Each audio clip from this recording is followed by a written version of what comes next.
We have seen that many times we use the term ports or terminal list. So both mean the same. So in your hardware, if you just observe, there are say pinouts which are available. Just for example, I'm just considering there are pinouts available. So what you do, say you have a AND gate IC. In that IC, what you're doing, you're providing inputs from through wires and then taking the output and giving it to the LED. So what you're doing, you're just connecting those say pinouts. So those are nothing but a kind of ports or the terminals which are present. So ports or terminals, they give us information regarding what, how the device or how the system is communicating with the external environment. How the device tries to communicate with external environment. So that is what ports and terminals are helpful for. So when we speak of these things, then we should know how ports are declared. How what is meant by port list.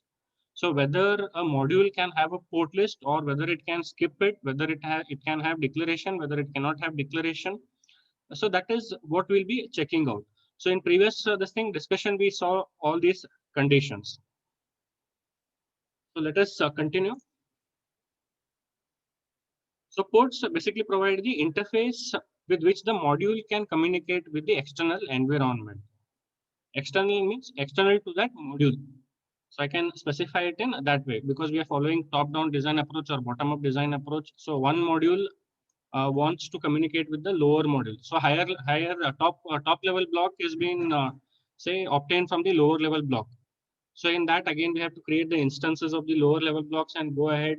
So in those cases, how those communications can go ahead. So we had seen that we create instances and pass the say parameters, and then we see how it overall gets communicated. So ports basically help to interface the module and communicate with its environment.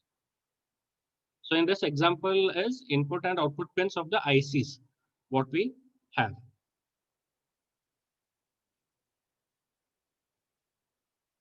So this is the alternate definition of port, that is environment can interact with the module via the ports. So it is alternate way of specifying what ports are. So you have a module, and if it wants to communicate with the environment, it can do it with the help of the ports. And if environment wants to communicate with the module, it can do with the help of the ports. So for example, you have a IC in which you have the AND gate. So you're providing two inputs. So these inputs are provided from the external environment to the IC, and then C is the output which has been communicated by this say a module to the external environment.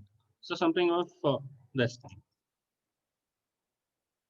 Now the alternate name for ports is nothing but terminals. So that we had seen invariably using these two terms. So when you're declaring a module, we specify the port list or specify the terminal list, give the declaration of the ports or give the declaration of the terminals.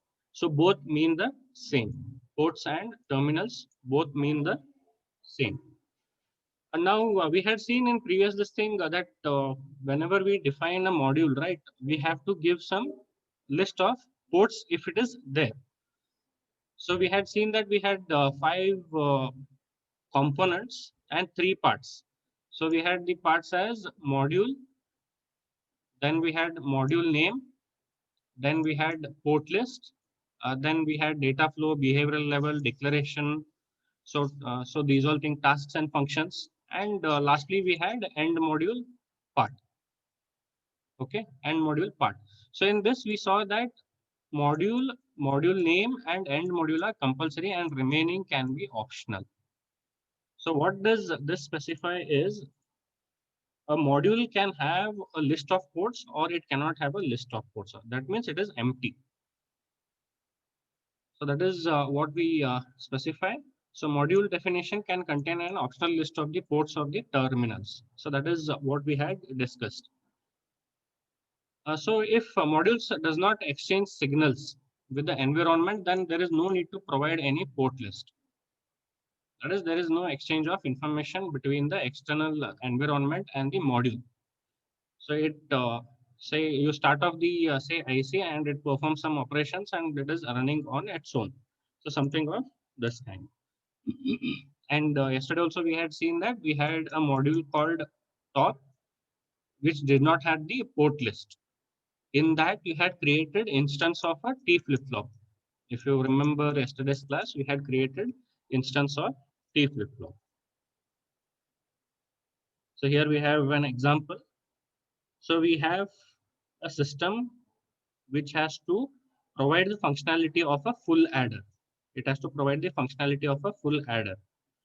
Now, how do I design this full adder? I make use of this module over here. So I define that module. Now here, if I just see, I have a top level module and I have a lower level module. Now, what is happening? If you just see, there are no external signals which are present to this top. There is nothing externally given to this one, and there is nothing provided as output to this case. So what is happening in this module, right? Sorry, in this top module, we do not have port list. We do not have port list since it is not containing any signals from the external environment. It is not having any signals. It is neither receiving it nor transmitting it. So therefore, the port list is empty. The port list is empty. Now for full adder, what is happening? Full adder is instantiated within this top module.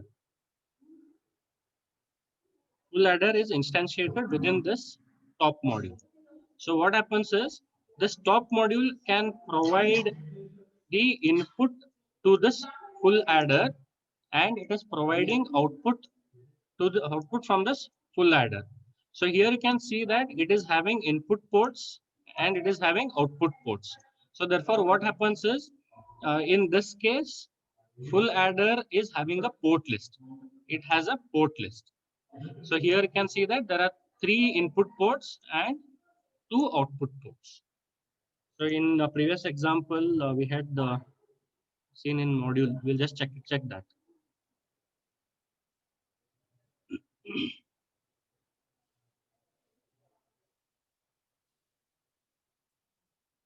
So here we have. So here you can see that what we have module SR latch, then all the ports are declared. Here we have module top. So we don't have any port list over here. We don't have any port list. So declaration is there, everything is there. And here you can see that I am instantiating this module. SR latch I am instantiating. So top level block creates an instance of SR latch. So there we were doing what? We were taking, we had top and we had full adder. We had full adder. So this one, how it will be? It will be like this. So this is top and this is SR latch. This is SR latch. So this is not having any port list. Therefore, no port declarations also not there. Port declarations, that is say input port, output port, but we have the other things defined, which are the variables which we'll be using. And in SR latch, you can see that we have these as the input and these as the output. So if you just observe what we have, when we create an instance within the top module, so we create an instance of SR latch. In this one, I am exchanging the information. So that is what is happening. So port list is present in this case. In this one, it is absent. It is not there. So that is what we specify. So that is what we have here. So there it was like top and SR latch. So it was SR latch. Input was S bar and R bar, and output was Q and Q bar. So this is how it will be appearing in the previous this thing where we had seen the module example. So here we have module full adder. So full adder is having port list, right? We have these 3 and these 2. So we have some C out, A, B, C in. So here we have the list of the ports. But in the module top, we don't have any port list, since there is no exchange of, it does not contain any signals which it is transmitting or receiving from the environment. So therefore it is empty. Any queries over here?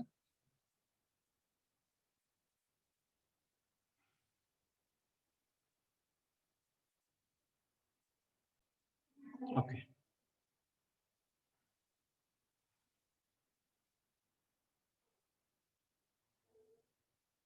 So next we have to check out some specifications related to port declarations. So if I have to declare, then what are the types of ports which are available, and how do I declare, and by default what all things happen.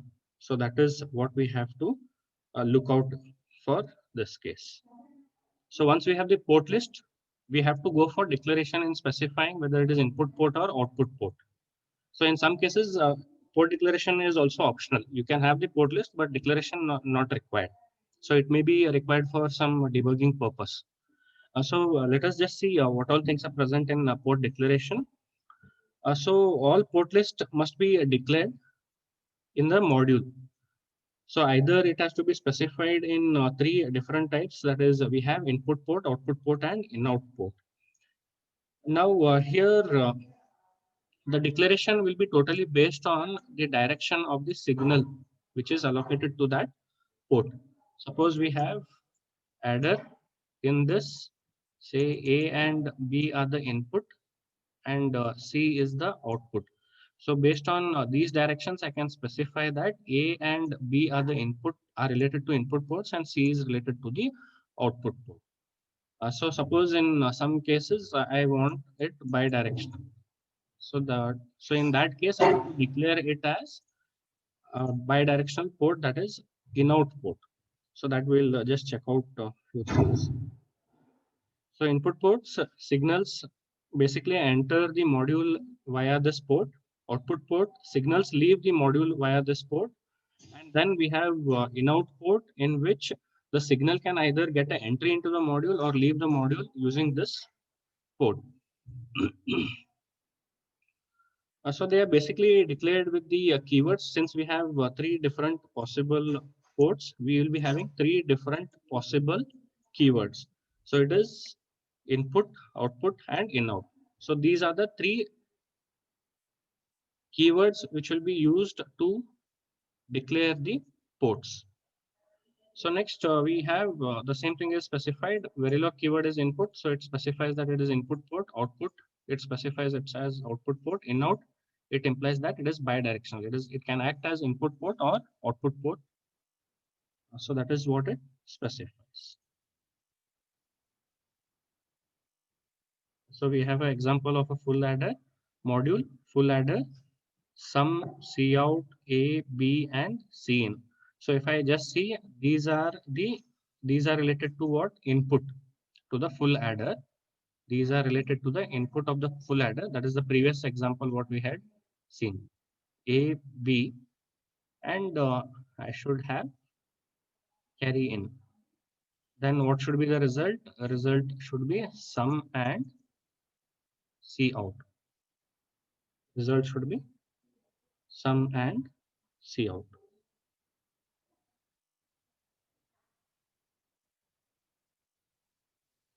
So here we can just see how the ports are being declared. You can see the output keyword is utilized for sum and cout. Now since it is say they are assuming it to be 4-bit. So sum is around 4-bit. Cout is just 1-bit by default. So that is what we had discussed. So these are the two output ports which are declared using the keyword output. Then the rest of the input ports are declared in this form. So we can see that we have declared A and B, which are of 4 bits each. And then we have input port Cin. Now, so this entire thing is related to port declarations. So what all are present here are being declared over here either as input, output, or in-out. So remaining things you can go ahead and we can implement the logic. So and we have end module. So remember module full module name and end module I cannot skip. So these I can skip. These are all optional. So now this is how we declare the ports in Verilog.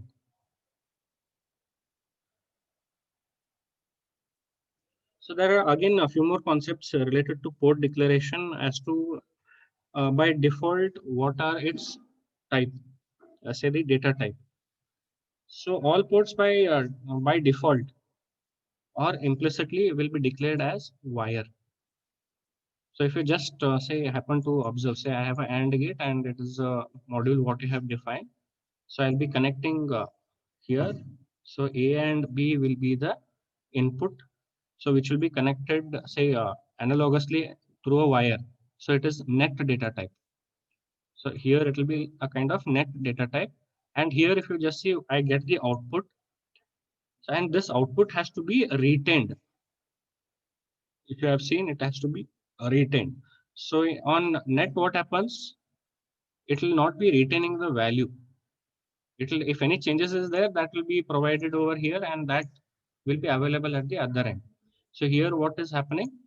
So if we go for Verilog implementation, this is net data type, but this one has to be reg data type. That is register data type. So we can just see what are the variations we have. So because we have few specifications over there. So all port declarations are implicitly declared as wire. So wire is nothing but the net data type. Normally what happens is if you just see input and input ports are declared as wire, but as I specified in the AND gate diagram, what happens is output port basically has to hold the values. They have to hold the values. So therefore, since they have to hold the values, we have to declare it as a reg data type. So that is one thing what you have to note down. So that is what I discussed. So here input. So these are kind of net data types. And here, since the value has to be held for a long time, we have to make use of reg data type. So any variations also we can just check out what is present. So if output ports need to hold their values, then we have to go for these kind of data types. Or else by default, what happens is all will be of net data type. So if you want to hold the value, then we have to go for reg data type for the output. So here, this one is another important thing. Input and input ports cannot be declared as a reg data type because generally it is what happens is no need to hold the value for a long time. So once you give it, if I get the output, that is sufficient. But if you want to hold the output, then we have to declare the output port as reg data type. So here we have input and output ports cannot be declared as reg data type. Why? Because they do not store the values. They simply reflect the changes which is presented from the external signals which is given to the module. If any changes happen to the signals, sorry, this is yes, signals in the module, then those have to be just reflected around.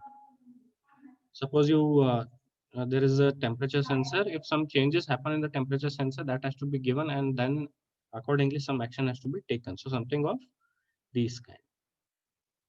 So you have D flip flop which is declared over here. We have module name which is DFF.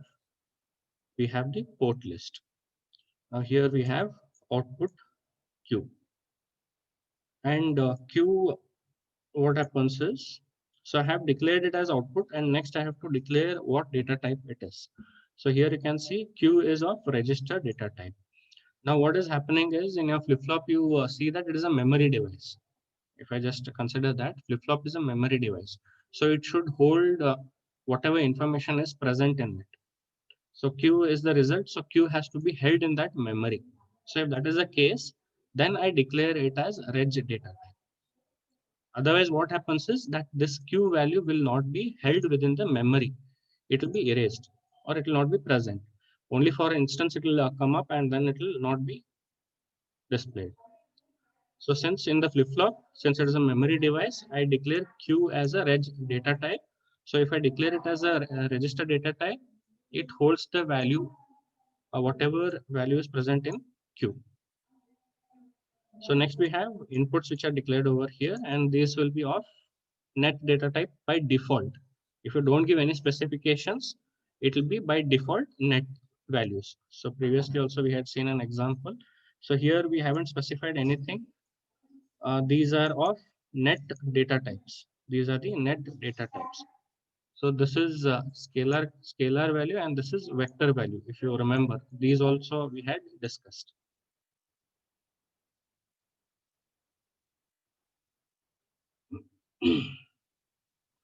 So going further, we have some other things also to discuss regarding ports. So regarding ports, how port connection rules are present.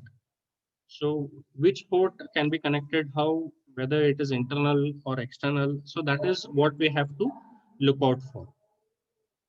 So here we can have a port consisting of two units. That is, one is internal and one is external.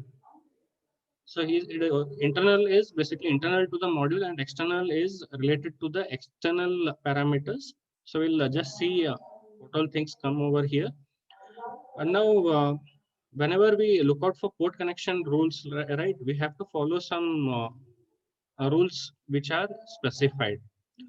So whenever you are instantiating the modules within another module, we should take care of few things. So that is, so we have ports which can be of these type, that is input, output, in, out. Now when these ports are internal to the module, so by default what happens is, it can be, by default they are net data types. So input should always be of net data type, output can be register or net data types, and in-out has to be net data type. So this is what we have discussed in previous slide. Now what happens is, now we have to check what happens when we have it as external unit type. So let me give this. So here we can see that, so these are all internal, and they are getting connected to the external environment. They are all getting connected to the external environment. So in internal we discussed what. So if it is input, it should be net data type. If it is in-out, it should be net data type. If it is output, it can be register data type or net data type. Now, when you're giving it as an output, or when you're communicating with the external unit, then what will be the data type which will be present over there? So here, what happens is, so here you can see one minor change. So input will be of the type reg or net data type, and the other two will be of net data type. So what is happening is, if you just observe, if there is a module present here, if a signal is coming out from here, what can be its data type? It can be reg or net data type. So it is like you are receiving this input from the output of the module, of the other module. So you can imagine it in that form. You are receiving this input as a output of the previous module. So for a module, within the module, what should be the data type which is present here? It can be either a register data type or net data type. Therefore, what happens is, when it is external, so and it is an input port. So it is an input port, and it is external to this module. Therefore, the data type can be reg or net data type. Remaining all, what happens is, it will be of net data type. If this one goes to another module, again you can see that it can be of reg or net data type. So that is what is changing. So if it is internal to the module, that is within the module, this is the data type which is present. Input is net data type. input is net data type and output is reg or net data type. And if it is external to the module, input to this module will be of reg or net data type, input will be of net data type, and output will be related to net data type. So this is related to the ports or the terminal connection rules. So today we'll stop here. So in next class we'll discuss regarding width matching unconnected ports. So can we have unconnected ports? If we have, then what happens? So how we go ahead with connecting ports to external signals, connecting ports by ordered list. So these are few things what we'll be discussing in the coming fourth class. Probably in next class we'll be completing this part. Any query from your end?